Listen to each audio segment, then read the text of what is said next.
Hi, I'm Pastor David with Declaration Church. I was thinking a lot lately about home.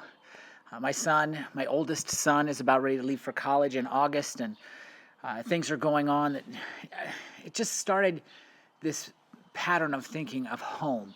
What does it mean to be home? And so I thought about that a little bit, and I remembered all the times I've gone away, whether it be on a long trip like to Israel or a short trip even, like just down the road a few hours and coming back, there's just something about getting close to home. I remember going south from Gearing to Denver and spending a weekend down there because that's where I grew up, and then coming back.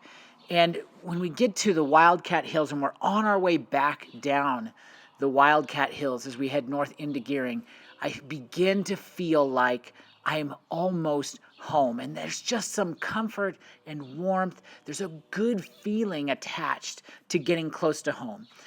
And so I started to think, what is it like for us as believers when we start to talk about home and where that is and what it's like? And we can get so comfortable in our own lives that we begin to lose sight of the fact that we're not really home. We're really on a journey.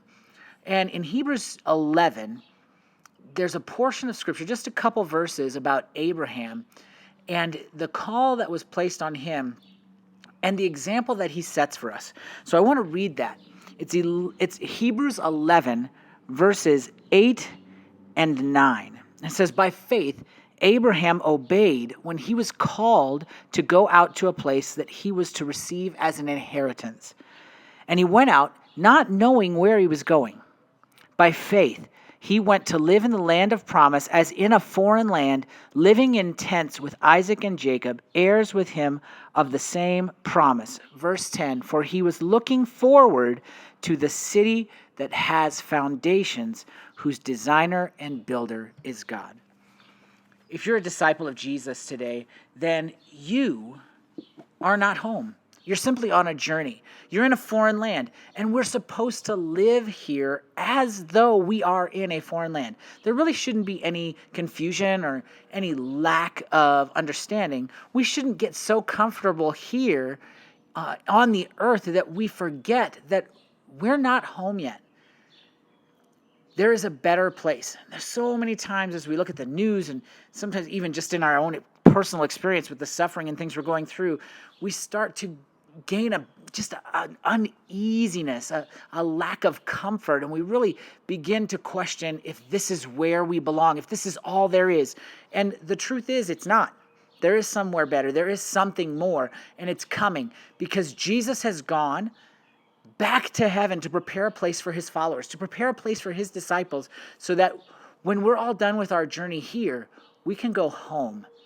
And that should be a huge comfort to us when we're going through difficult times, when we are experiencing the pain and the struggle of living in a foreign land.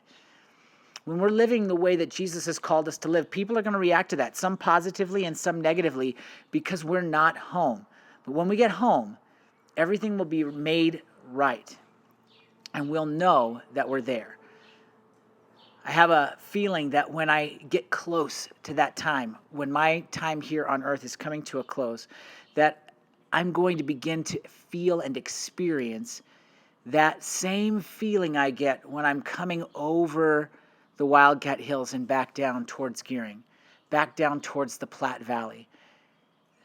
I have a feeling that when that happens, when I get close to the end of my life here on earth, I'm going to feel like I'm getting really close to home.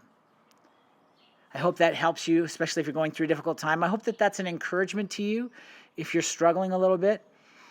If you like this video, go ahead and give it a thumbs up. Subscribe to the channel if you haven't already, and share it with your friends. Let them know that there's some encouragement through the Word of God, through the Bible, and these videos that where we're just discussing a little bit about what we find there. Have a great day. As always, I'm Pastor David, and I'm out.